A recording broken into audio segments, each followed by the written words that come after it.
It's being billed as an opportunity to shape the outcome of the war in Ukraine. Defense ministers from 50 countries are meeting at Germany's Ramstein Air Base to discuss the next steps in military support for Ukraine.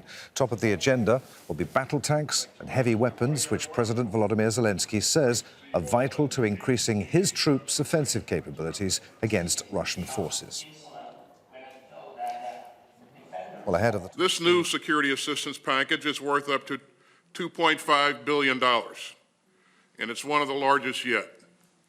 It brings total U.S. security assistance to Ukraine to more than $26.7 billion since Russia's unprovoked invasion last February.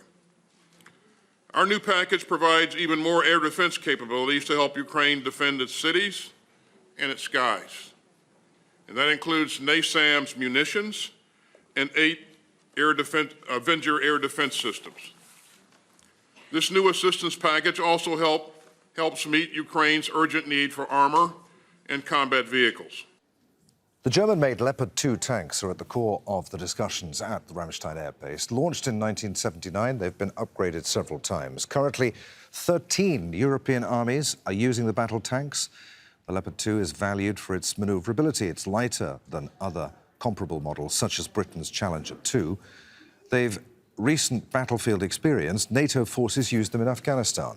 Other nations that have received Leopard tanks from Germany require approval from Berlin before they can be sent to a third country.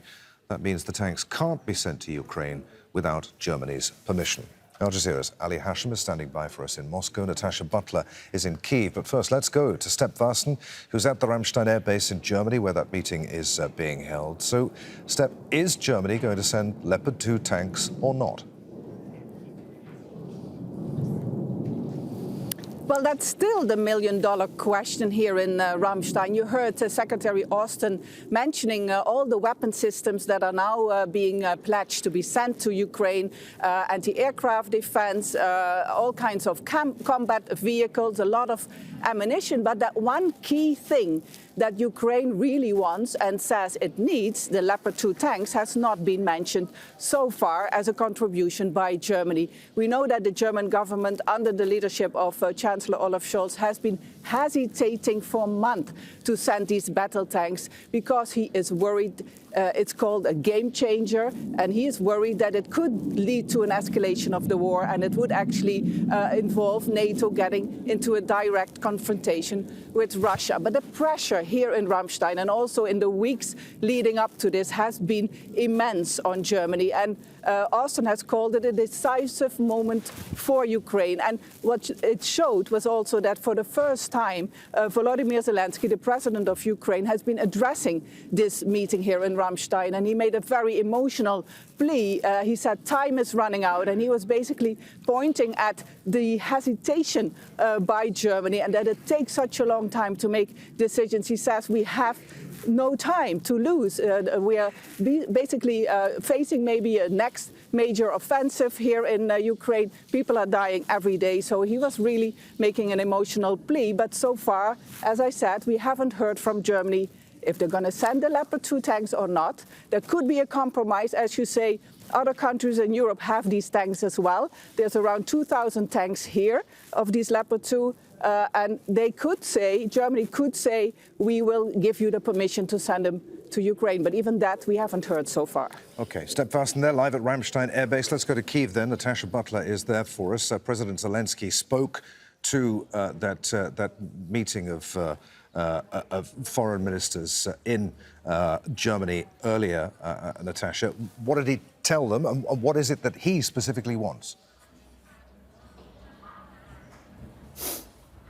Well, the Ukrainian president says that he's hoping for some strong decisions from this meeting in Germany. Look, what he wants is what Kyiv has said it's wanted all along. It has repeatedly urged Western powers to send more weapons to Ukraine, most recently more heavy weapons, things like tanks, more armoured fighting vehicles, but also ammunition, artillery, basically anything and everything that would help Ukrainian forces defend themselves themselves against Russian forces. What Zelensky is saying is, as you heard Steph there say, is that, look, we don't have time to hesitate, because every day that we hesitate plays into the hands of the Russians. He also took a swipe at Germany for hesitating over sending these Leopard tanks, at Olaf Scholz's decisions. Look, as far as the Ukrainians are concerned, they're like, look, if you don't send these weapons that allow us to fight the Russians, you will soon be fighting the Russians elsewhere in Europe. That is the message from Kyiv, that they feel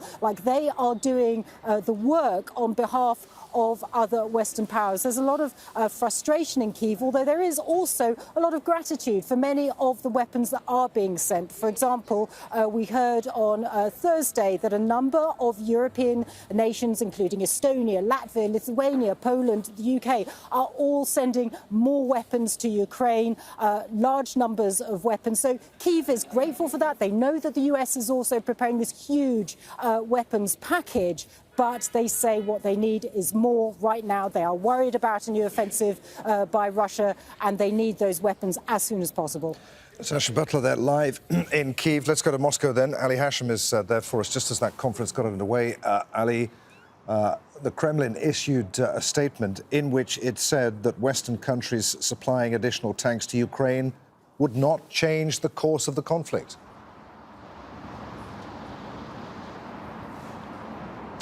Adrian, the Kremlin also stated that the NATO summit and providing Ukraine with more weapons is going to take this conflict to another level. This is what Dmitry Peskov, the spokesperson for the Kremlin, said. He also reiterated yesterday's position by Dmitry Medvedev, the deputy head of the National Security Council, who warned that Russia losing the war means that this is going to be a nuclear conflict. And this is kind of an escalatory narrative or rhetoric that the Russians are taking. And this also reflects in a way or another the concerns here in Moscow from the summit that's taking place or that's going to take place. This is changing the dynamics, and in a way or another, to Russia, this is getting a new factor into the battle, and to them this is really concerning. Now, with respect to the other Russian positions, the Russian ambassador to the United States also said that all targets that are going to be in Ukraine are going to be, all Western targets are going to be hit by the Russians. So it's kind of escalation in the rhetoric. However, this concern is day after day taking a new dynamic here in Moscow. Al Jazeera's Ali Hashem there, live in Moscow. Many thanks indeed, Ali.